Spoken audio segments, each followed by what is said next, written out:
오늘은 9.11 9/11 테러 참사 15주기 되는 날입니다. 오늘 DC에서 여러 가지 행사 때문에, 추모 행사 때문에 제가 오는 길이 상당히 막혀서 좀 힘들었습니다. 그런 트래픽은 저는 환영입니다. 미국은 물론이고 세계 현대사의 흐름이 이날을 기점으로 해서 프리 9/11 시대와 포스트 9/11 시대로 갈라질 정도로 아주 참혹한 참사다라고 얘기를 합니다. 지금도 언제 어디서 뭐가 어떻게 터질지 모르는 그런 위험 속에서 우리는 살아가고 있습니다. 15년 전과 지금 비교해 봤을 때 사실은 지금의 시대, 지금 저와 여러분들이 살아가고 있는 2016년이 2001년보다 세상이 더 복잡해졌습니다. 그리고 더 위험해졌습니다. 이러한 세상 현실의 풍랑과 또한 저와 여러분들에게 닥쳐진 인생의 풍랑 속에서 예수 그리스도의 제자로서 어떻게 살아야 할 것인가, 이러한 세상을 우리는 어떻게 헤쳐나가야만 하는가, 나의 역할은 무엇이고 교회의 역할은 무엇인지 저와 여러분들이 함께 말씀과 기도로 고민하면서 순종할 바를 찾아야 하겠습니다. 그러한 저와 여러분들 되기를 바라고요. 지난주 말씀 오병이어의 기적을 우리가 함께 다루었습니다. 이 사건 오병이어의 기적, 여러분들이 잘 아시는 기적이죠. 하나님 나라를 맛보게 하신 사건. 그래서 생명의 떡이신 예수께서 지금도 여전히 여러분을 그분의 나라로 초청하신다라는 내용을 저희가 봤습니다. 오늘은 나다 두려워하지 말라라는 제목으로 예수께서 무리를 걸으신 표적 사건을 함께 다루도록 하겠습니다. 여러분들 성경 가지고 계신 분들 요한복음 6장 펴시기를 바랍니다. 앱 가지고 계신 분 앱을 펴시고요. 요한복음 6장 16절부터 21절까지의 말씀입니다. John chapter 6 verse 16 to 21. 요한복음 6장 16절부터 21절까지의 말씀 제가 읽겠습니다. 날이 저물었을 때에 예수의 제자들은 바다로 내려가서 배를 타고 바다 건너편 가버나움으로 갔다. 이미 어두워졌는데도 예수께서는 아직 그들이 있는 곳으로 오시지 않았다. 그런데 큰 바람이 불고 물결이 사나워졌다. 제자들이 배를 저어서 10여리쯤 갔을 때였다. 그들은 예수께서 바다 위로 걸어서 배에 가까이 오시는 것을 보고 무서워하였다. 예수께서 그들에게 말씀하셨다. 나다, 두려워하지 말아라. 그래서 그들은 기꺼이 예수를 배 안으로 모셔드렸다. 배는 곧 그들이 가려던 땅에 이르렀다. 이렇게 기도하겠습니다.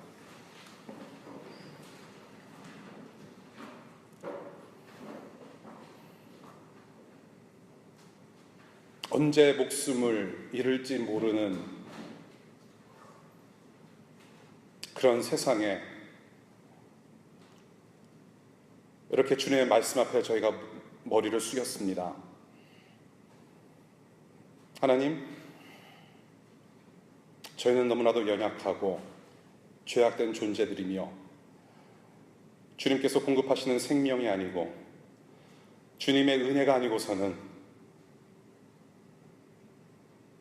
살아갈 수 없는 절망적인 존재들입니다.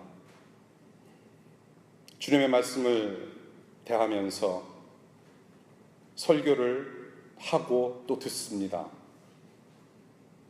설교를 잘할 수가 없습니다, 주님. 성령님의 간섭하심이 우리를 덮어주셔야만 합니다. 그때만 주님의 말씀이 무엇인지 저희들이 깨달을 수가 있습니다. 성령 하나님, 우리의 영혼, 우리의 마음, 우리의 생각을 덮으시고 오직 예수 그리스도의 영광만이 나타나는 이 말씀 시간 될 수 있도록 인도하여 주옵소서. 나다 두려워하지 말아라. 지금도 우리의 영혼에 외치시는 그 음성을 듣는 이 시간 될 수 있기를 바라오며 예수님 이름으로 기도합니다. 아멘. 오늘 표적 사건은 오병이어 기적이 있었던 그날 저녁에 일어난 사건입니다. 오병이어 사건 이후에 예수의 제자들이 바다로 내려갑니다. 이 바다는 갈릴리 호수, Sea of Galilee라고 하는 호수인데요. 호수의 규모가 너무나도 커서 바다라고 부르기도 합니다. 그러니까 이것은 시각의 차이입니다. 어떤 사람은 호수인 거를 알면서 호수라고 부르고요. 어떤 사람은 호수인 거를 알면서도 끝이 보이지 않기 때문에 바다라고 부르는 것이죠. 그곳에 내려가서 배를 타고 가버나움으로 가게 됩니다. 예수께서는 그들과 합류하지 않으셨다라고 이야기를 합니다. 마태복음 14장에 독일이라는 사건이 기록되어지고 있는데요. 디테일을 보니까 오병이어 사건 직후에 예수께서 제자들에게 가버나움으로 먼저 가 있으라고 하셨고 본인은 기도하시러 산에 올라가셨음을 이 마태복음 14장에서 보게 됩니다. 제자들은 먼저 배를 타고 떠나기는 했지만은 바로 뒤따라 오실 줄 알았던 예수 그리스도는 항구 어디에서나도 볼 수가 없었습니다. 배는 점점 항구와 멀어지게 됩니다. 그런데 배를 타고 먼저 떠난 제자들은 큰 풍랑을 만나게 됩니다. 제자들이 만난 이 큰 바람은 게일이라고 하는 초속 20m의 강풍 혹은 돌풍을 말합니다. 호수에 파도가 일어납니다. 바람이 세집니다. 그래도 배를 타고 노젓는 제자들 중에는 그래도 그나마 이 지역에서 생업을 꾸리던 어부 출신들이 조금 있기 때문에 약간은 익숙하지 않았을까라는 생각도 해보게 됩니다. 그런데 문제가 발생합니다. 쉬운 문제가 아님을 저희가 19절에서 보게 됩니다. 19절 볼게요. 제자들이 배를 저어서 10여리쯤 갔을 때였다라고 기술합니다. 이 짧은 센텐스, 이 짧은 문장 안에 상당히 많은 고뇌와 힘듦과 고통이 있습니다. 제자들이 노를 저어서 10여리, 즉 3, 4마일을 갔다라고 합니다. 같은 사건을 증언하는 마가복음 6장에 보게 되면 제자들이 풍랑 속에서 힘겹게 노젓고 있는 때를 새벽 3시 혹은 4시라고 증언하고 있습니다. 잘 생각해 보십시오. 제가 아까 말씀드렸을 때 16절 날이 저물었을 때 저녁 무렵에 이 사건이 시작됐다고 했습니다.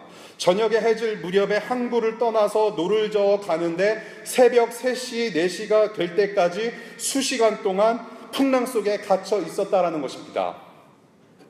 수시간 동안 목적지에 다다르지 못하고 거의 제자리에서 맴돌고 표류했다라는 것이죠. 이게 그냥 고생인가요?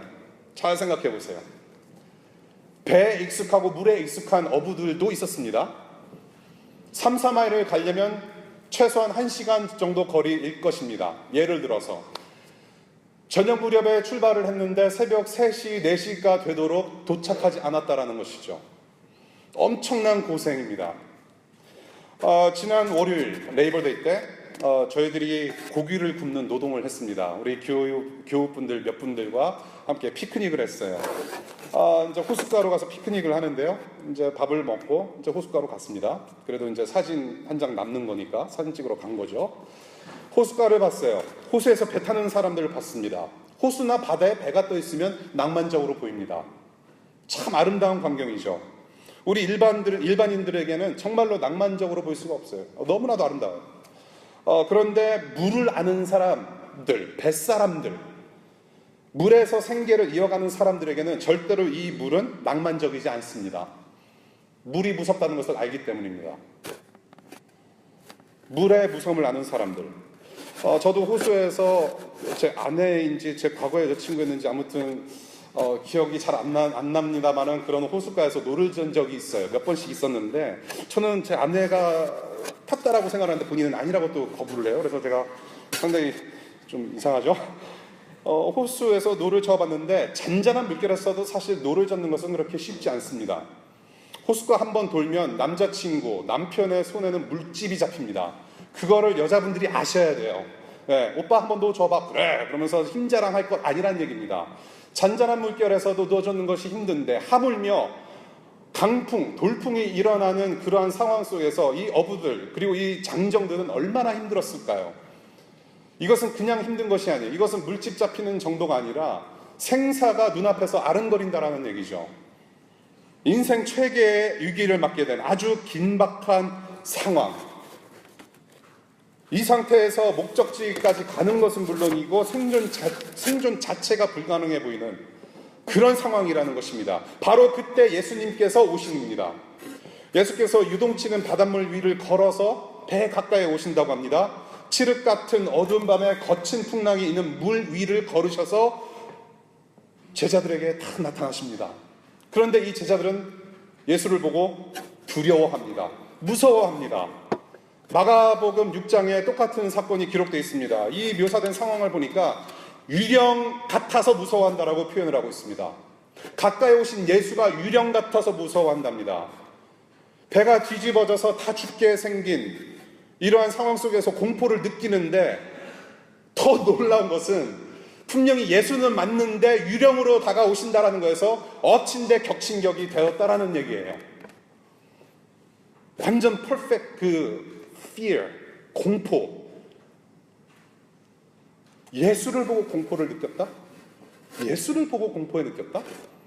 마가복음 6장 거기서 보시면은 예수께서 무리를 걸어오시면서 이 배를 그냥 지나치려 하셨다라는 표현이 있습니다. 그런데 그 예수를 보고 유령 같아서 놀랬다라고 표현을 해요.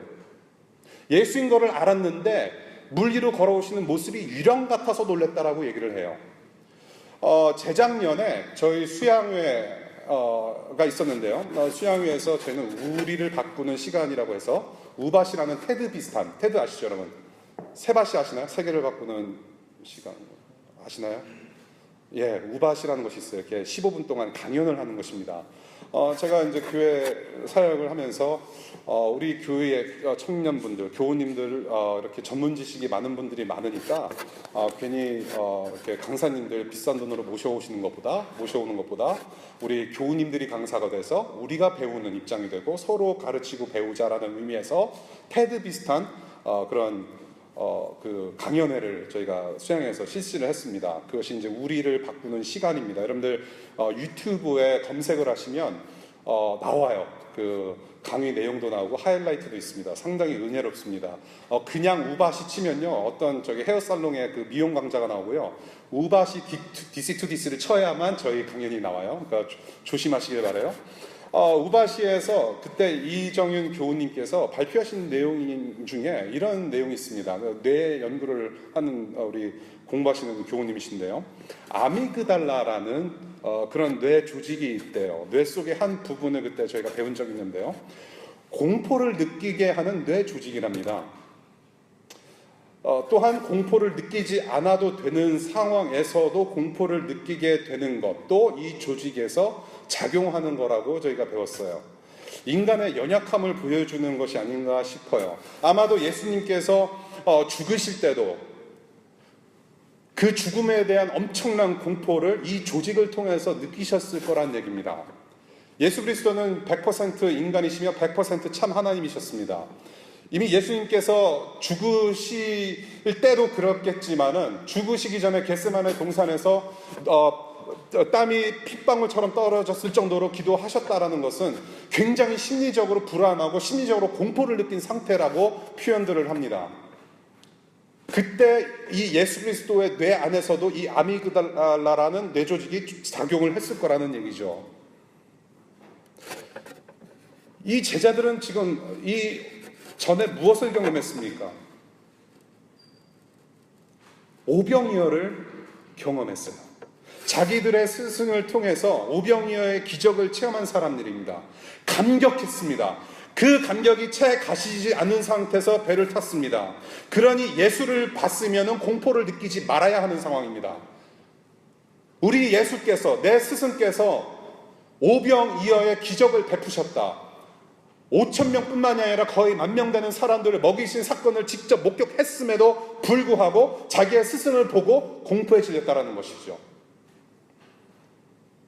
아미그달라라는 뇌조직이 활동했어요. 공포를 느끼지 말아야 하는 상황에서 공포를 느꼈다는 것. 연약한 인간들일 수밖에 없는 제자들의 모습. 그런 공포의 상황 속에서 예수께서 배에 가까이 걸어오시고 제자들에게 한마디 말씀하심으로 평안을 주시는 장면을 바로 다음 구절에서 우리가 볼 수 있겠습니다. 20절과 21절입니다. 나다 두려워하지 말아라.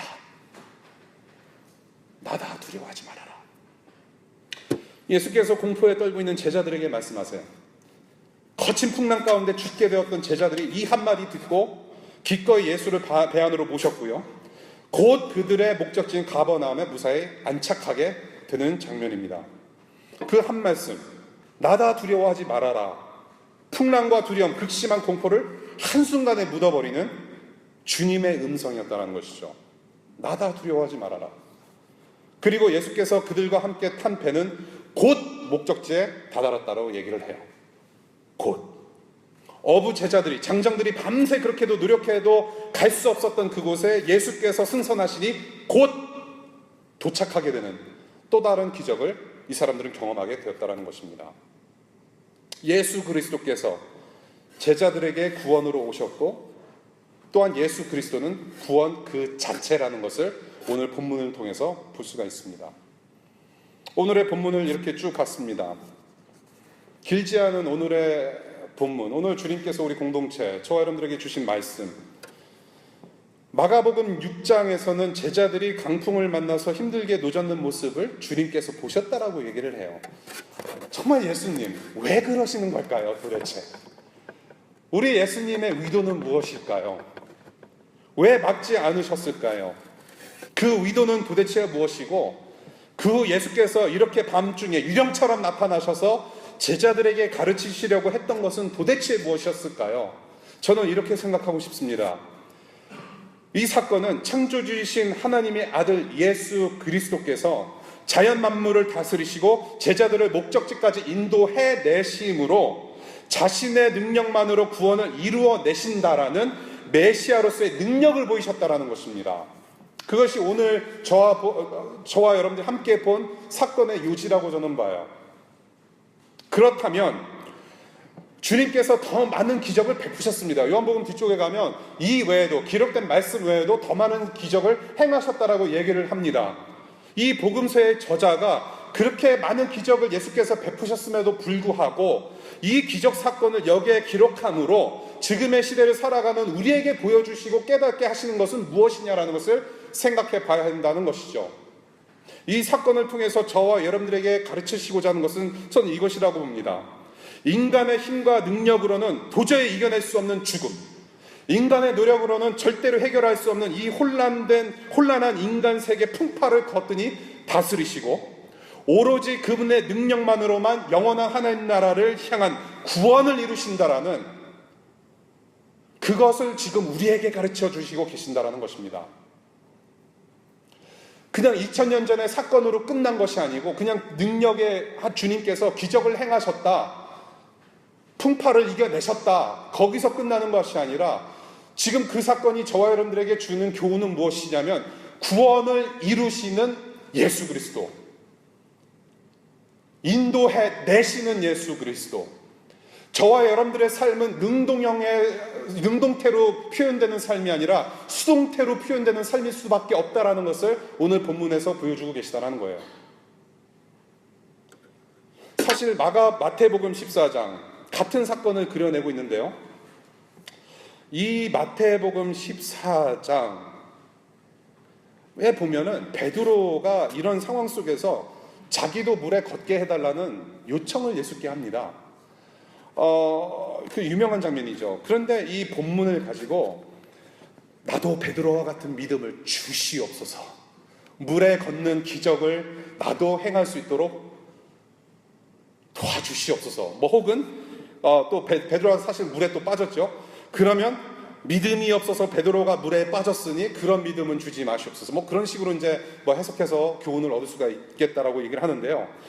만약에 그런 베드로를 통해서 우리가 교훈을 얻는다라고 한다면 사실은 요한복음이나 마가복음에도 동일하게 실려야 하는 사건이라는 것이죠. 만약에 주님께서 베드로의 어떤 행위를 통해서 우리에게 가르치시고자 하는 내용이 있었다면 모든 복음서가 동일하게 그것을 언급을 했었어야 됩니다. 그만큼 중요하다면 언급하셨어야 됐어요. 그러나 오직 마태복음 14장에만 베드로 사건을 기록하고 요한복음, 저 오늘 여러분들이 읽은 본문에는 베드로 사건이 없었다는 얘기입니다. 그렇다면 요한이나 마가, 지금 베드로 사건이 누락된 요한이나 마가가 초점을 두고자 하는 것은 무엇일까? 오히려 주목해서 볼 부분은 저는 이거라고 저는 봐요. 마태복음, 마가복음, 요한복음에서 같은 사건을 기록하고 있는데 한 가지 주목할 것은 이 지금 무리를 걸으신 사건이 동일하게도 오병이어 기적 사건과 함께 나온다는 거예요. 백투백으로. 마태복음이나 마가복음이나 요한복음을 보게 되면 오병이어 사건이 먼저 나오고 그 다음에 무리를 걸으시는 사건이 후에 나와요. 백투백으로.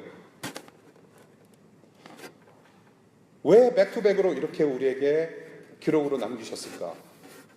그 이유는 저는 이거라고 봅니다. 오병이어의 사건은 지난주에도 말씀을 드렸듯이 일방적으로 기적 베푸심으로 하나님 나라라는 큰 그림을 펼쳐 보이시면서 그분의 나라를 맛보게 하셨다라는 데 초점이 있다라고 지난주에 말씀을 드렸고요. 오늘의 사건은 그 큰 그림 안에서 하나님의 아들 예수께서 이 세상을 이겨내시고 우리를 그분의 나라로 인도해 내심으로 죄인된 인간들의 능력과 지혜로는 도저히 감당할 수 없는 백성들의 구원을 이루어 내신다, 완성해 내신다는 것을 가르치시기 위해서 조금 더 디테일하게 사건을 만드셨다라고 저는 보고 있는 거예요.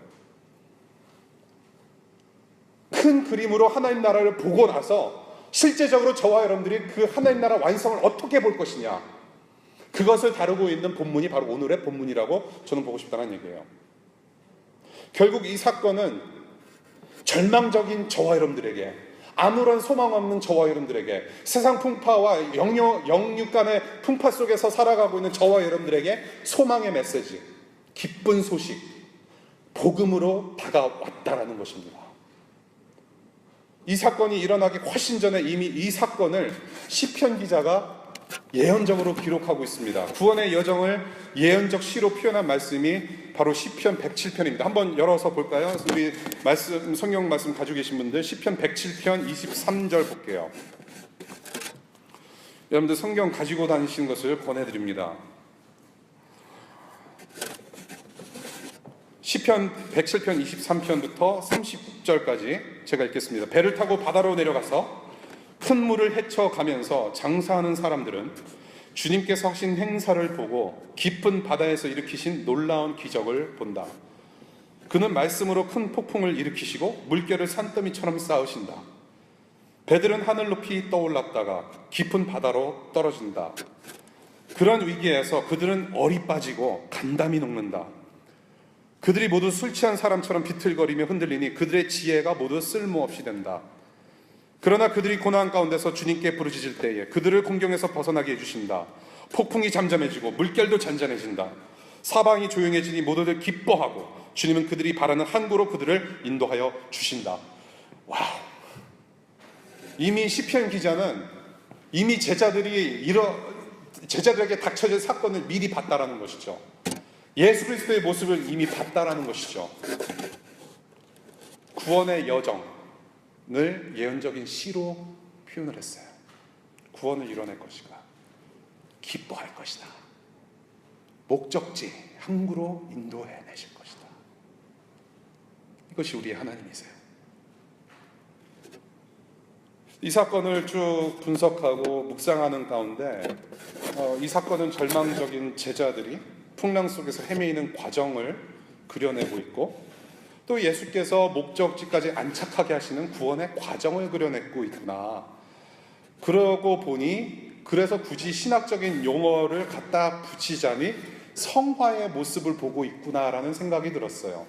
성화, sanctification, 성스럽게 변화하는 과정을 얘기합니다. 예수 그리스도를 닮아가는 과정을 성화라고 그래요. 성스럽게 변화받는다. 성화는 거룩하게 변화받는 과정입니다. 구원의 끝, 영원한 하나님 나라의 영광이라는 목적지로 가는 여정을 성화라고 표현을 해요. We are in the process of being sanctified. Process of being sanctified. You are being sanctified and we are in the process. We are in that process. 과정이에요. progress예요. 성화는 점점점 예수님을 닮아가는 과정이에요. 그것을 오늘 본문에서 저는 보게 됩니다. 이 과정은 위롭다 칭함을 받음으로 구원받은 사람이 저와 여러분들이 의지적인 노력도 해야 되는 단계입니다. 여러분들이 구원받았다고 하면 그냥 구원받은 데서 땡하고 하나님 그냥 감사합니다. 나는 구원받았으니까 나는 나 자유 얻었네, 너 자유 얻었네, 우리 자유롭게 삽시다. 그래서 술, 담배 아무렇게나 막 하고 막 살고 그러는 게 아니란 얘기입니다. 그것은 신앙이 아니에요. 구원받은 사람에게는 믿음의 행실이 있어요. 믿음의 행동이 있어요. 액션이 있습니다. 저 여러분들이 의지적으로 해야 되는 부분들이 있어요.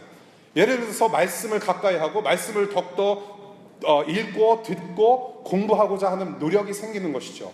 기도하고자, 하나님을 더욱더 사랑하고자, 그 사랑으로 주변 사람들을 열심히 섬기고자 하는 의지적인 노력이 다분히 필요합니다. 그런데 이 성화의 단계에서 역시도 내 노력과 지혜와 능력으로는 도저히 불가능해요.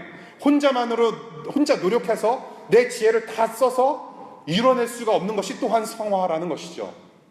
결국에는 무엇이냐면 성화, 영광의 자리까지 가는 여정 또한 예수님께서 주체되시고 나를 구원하신 예수께서 주인 되셔야 되고, 예수가 아니면 나는 저 자리에 갈 수가 없다는 것을 인식하는 게 중요하다는 것이에요. 성화가 그래요. 자동적으로 그냥 여러분들 신앙생활이 되는 게 아니죠. 성령 하나님께서 여러분들을 도우셔야 되고, 그 성령 하나님의 인도하심에 따라 저와 여러분들이 의지적으로 더 하나님을 깊이 알아가고자, 그 하나님의 영광에 참여하고자 노력하는 모습들이 있어야 된다는 것입니다. 주님께서 인도하심이 있다는 것입니다. 우리 저와 여러분들 구원받은 사람들이지만 여전히 주님 다시 오시는 날까지 이 땅에서 살아가야 되는 사람들입니다. 여러분들 세상살이 쉽습니까? 쉽지 않아요. 구원받은 사람일지라도 이 세상은 쉽게 사라지지 않습니다. 기독교에 대한 많은 오해, 심지어는 우리가 기독교인이면서도 영적으로 착각하고 크게 오해하는 것이 있습니다. 나는 기독교인이기 때문에 나는 잘 될 것이다. 주님께서 나에게 abundantly 채워주실 것이다. 번영신학의 한 모습이죠. 내 체킹 어카운트, 세이빙스 어카운트 풍족하게 하나님께서 다 채워주실 것이다. 주님께서 나를 태평양 건너서 미국 땅에서 공부하게 하시고 많은 사람들과 네트워킹하게 하셨으니 나는 분명히 성공하여서 인천국제공항에 금이 환영하고 고향에서 모든 고향 사람들이 와서 플랜카드를 들고 나를 환영할 것이다. 나는 예수를 믿고 있으니까 나는 질병 근심 없이 나는 건강하게 잘 살 수 있을 것이다.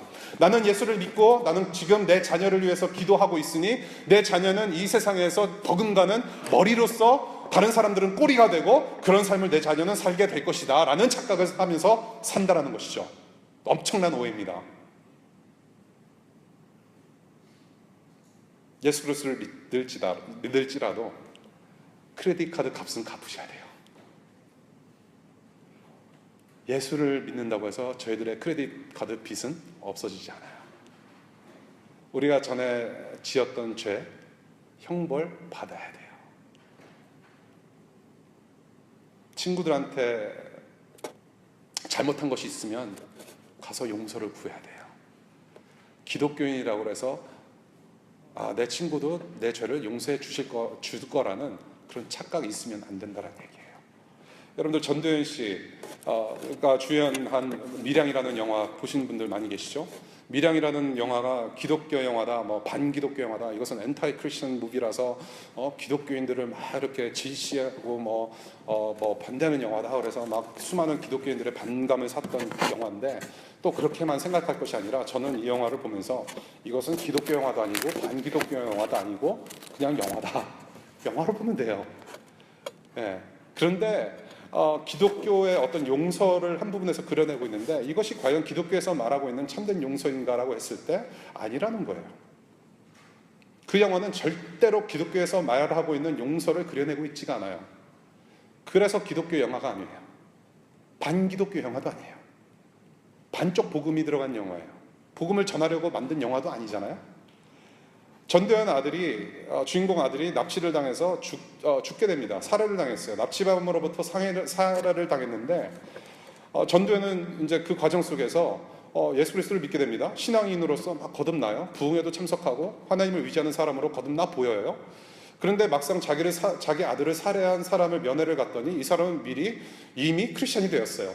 그러면서 자기는 용서를 받았다라고 얘기를 해요. 그래서 어떻게 됩니까? 전도연이 한마디로 벙찌는 거예요. 헐. 그러면서 마음이 괴로워지기 시작하죠. 그것이 주님께서 말씀하시는 용서인가요? 안 그래요. 사람을 죽였으면 하나님께 용서는 받을지라도 자기의 죄값을 통해서 자기의 죄를 뉘우치면서 동시에 내가 잘못을 범했던 사람에게도 용서를 구해야 돼요. 그것이 정답이에요, 사실은.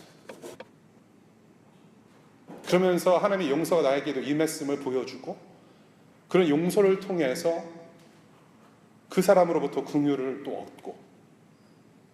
근데 전도연은 그렇지 않았다는 것이죠. 제가 말씀드리는 것은 뭐냐 하면 어떻게 하다가 이렇게까지 왔죠? 기독교에 대한 오해. 예수 그리스도를 믿으면 만사 다 잘 될 것이라는 형통주의. 그거 아니라는 거예요. 아니라는 거예요. 내가 잘못했으면 용서 구해야 돼요. 벌을 받아야 돼요.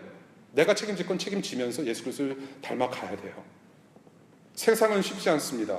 구원받은 사람일지라도 이 세상은 쉽게 살아가지는 세상이 아니에요. 그러나 힘들더라도 주님과 동행하는 여정이 바로 성화라는 거예요.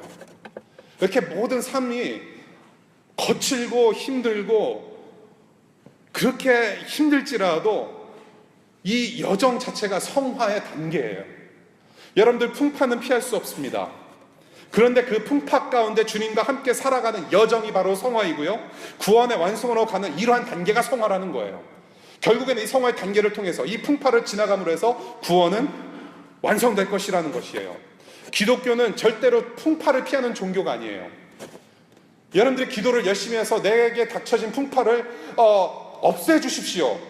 지금 플로리다에서 뭐 태풍이 올라오고 있다고 하죠. 허리케인이 올라오고 이 허리케인을 물리쳐 주시옵소서라고 기도하면은 응답해 주시는 것이 기독교가 아니라는 얘기예요. 기독교는 풍파를 피하는 종교가 아니라 breakthrough 하는 믿음의 여정이 기독교예요. breakthrough라는 것은 무엇이냐 하면 지나가는 거예요. 그 풍파를.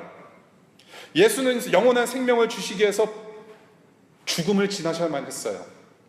영생을 누리게 되는 부활의 전제 조건은 무엇이냐면 죽음이에요.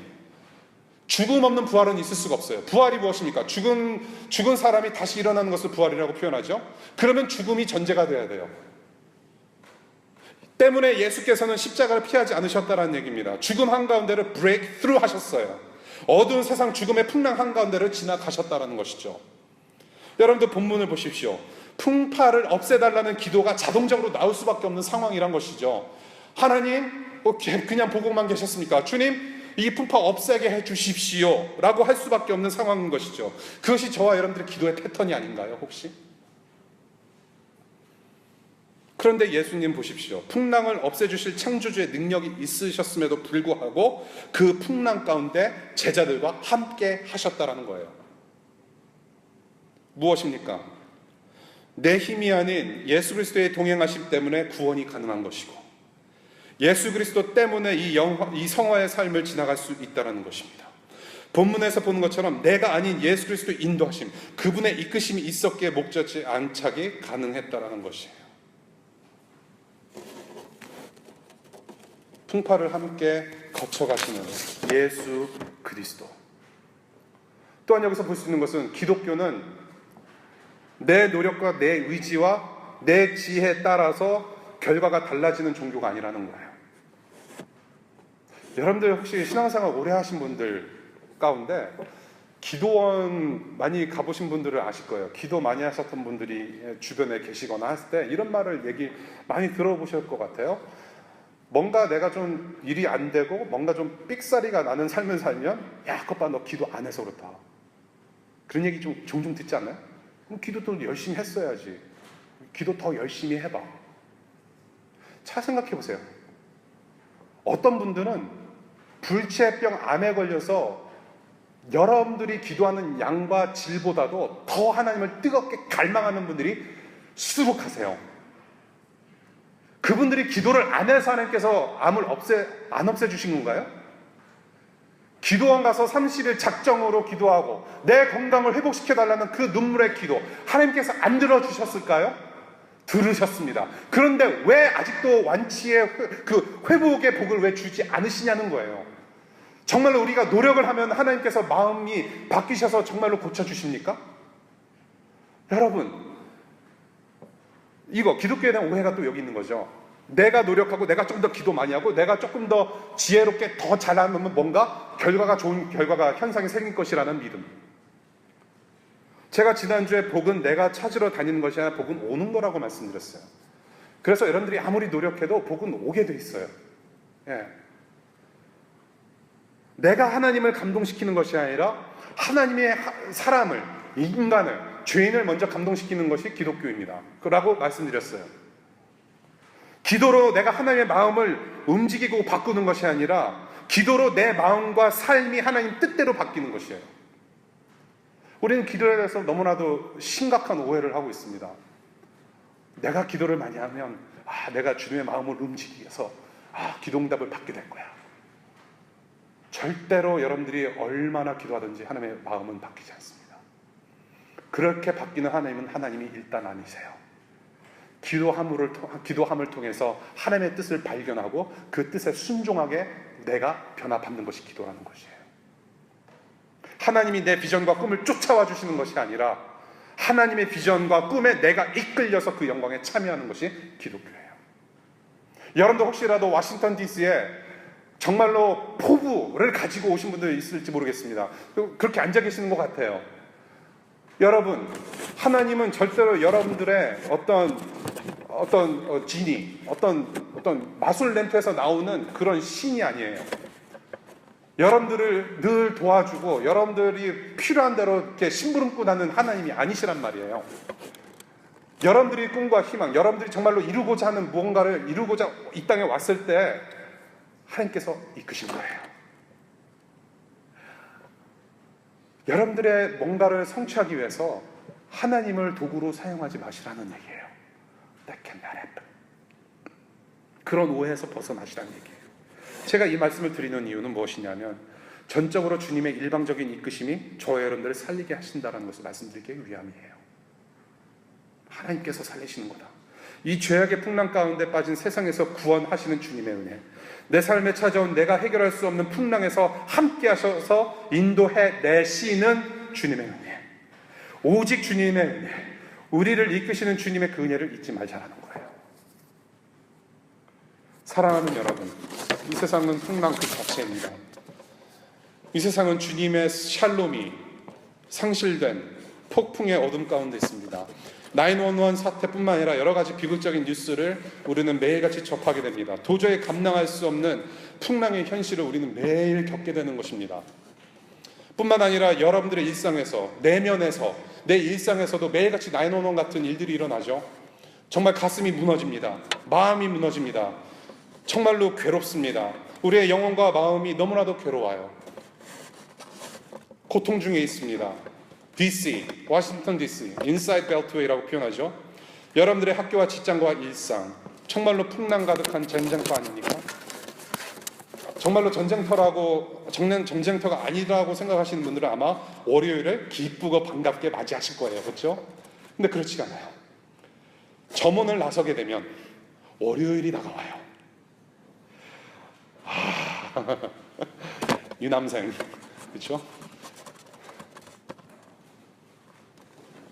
저 문을 나서게 되면 저와 여러분들은 반드시 우리를 혼란케 하고 괴로움과 고민으로 몰아치던 풍파 속에 또다시 인생의 노를 젓게 되는 일상을 살아가게 됩니다. 더러는 미래에 대한 불확실성이라는 보이지 않는 소용돌이에 갇혀 있어서 차라리 절망하고 훌쩍 떠나는 것이 더 속 시원하겠다 싶을 정도로 인생의 격정적인 파도가 나를 덮을 때가 있고, 내가 미국에서 지금 왜 이런 고생을 해야 하나, 그런 절망을 삼키면서 그래도 부모님이 지금도 기도하시고 나를 위해서 응원해 주시는데 내가 조금 더 버텨야지 하면서 하고 싶지 않은 공부를 해야 하고 직장 생활을 해야 하고 여러 가지 상황들이 복잡하다는 얘기입니다. 힘들게 노를 저어가는 인생의 여정 가운데 남몰래 눈물을 흘리기도 합니다. 너무나도 답답해서 남몰래 눈물을 흘리면서도 그 눈물 누가 알아줍니까? 여러분들이 눈물을 흘렸다라고 해서 여러분들의 직장 상사와 여러분들의 교수는 그 눈물을 알아주지 않아요.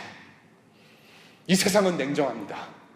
여러분들의 눈물로는 여러분들의 인생의 결과를 만들어낼 수가 없어요. 인생은 그렇게 감성적이지가 않아요. 그래서 인생은 돌발의 연속이라고 표현합니다. 풍랑 그 자체예요.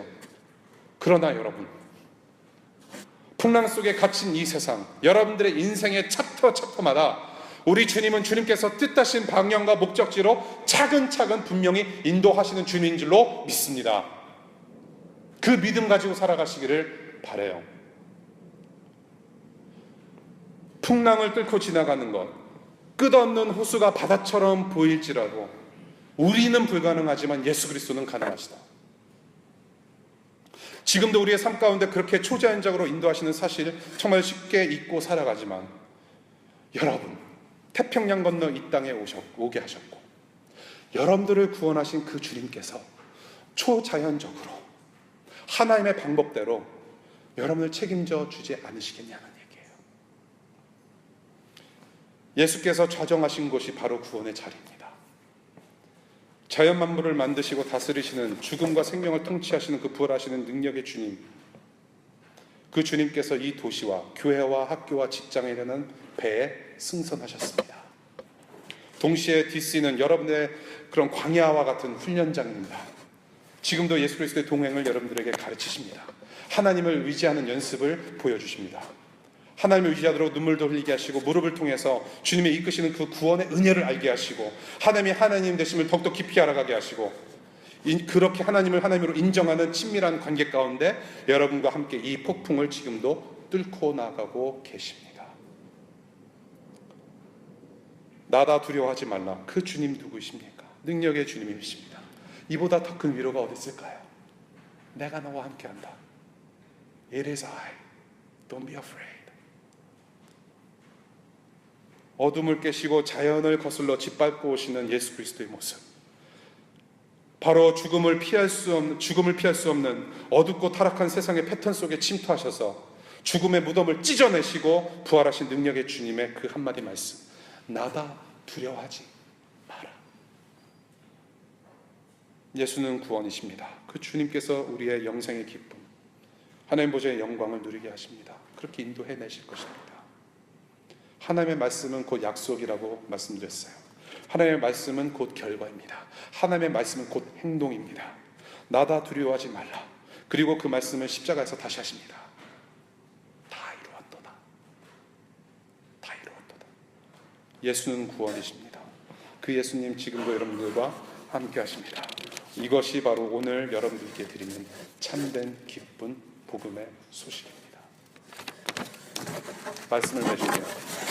정리해드리겠습니다. 앞으로 이제 3시간 동안 준비를 해드릴게요. 도대체 내가 지난 40분 동안 무슨 얘기를 했는지. 오늘 본문의 내용, 풍랑 속에서 무리를 걸으시고 제자들을 구원해내셔서 안전한 항구까지 인도해내신 사건을 봤습니다. 어둠과 혼란 가운데 있는 우리 모두를 구원하시고 그분의 영광의 자리에까지 인도해내시는 예수 그리스도, 그분이 곧 우리의 구원이심을 알게 하시는 그런 사건이었습니다. 구원자 예수 그리스도께서 일방적으로 이끄시는 은혜로 여러분은 그 구원을 지금도 누리고 계시고요. 예수 그리스도는 여러분의 힘과 위로가 되시며 소망을 갖고 살아갈 수 있게 하십니다. 그래서 우리의 인생, 우리의 구원 문제까지 모두 수동태입니다. I am saved. I am guided by the Lord. 기독교 신앙은 내가 노력해서 능동태로 살아가는 것이 아니라 능동태로 살아왔던 내 삶을 뉘우치고 하나님께서 능동적으로 이끌어 가시는 내 삶을 바라보니 수동태였구나, 그렇게 고백하는 것이 기독교입니다. 사랑하는 여러분, 지금도 여러분들 함께 하십니다. 여러분들 직장생활, 학교생활, 여러분들 부부관계, 여러분들 자녀, 여러분들의 삶의 모든 구석구석마다 이 주님 함께 하십니다. 나다 두려워하지 말라. 지금도 계속 말씀하십니다. 그 말씀 믿으시고 여러분들 헤쳐나가시기를 바라고요. 조금 더 나아가서 풍랑 속에서 헤매고 있는 이웃들이 있습니다. 그분들을 건져내어서 구원의 배 안으로 승선시키시는 구원받은 제자로서의 삶을 또한 잘 살게 되시기를 바랍니다. 기도할게요. 하나님,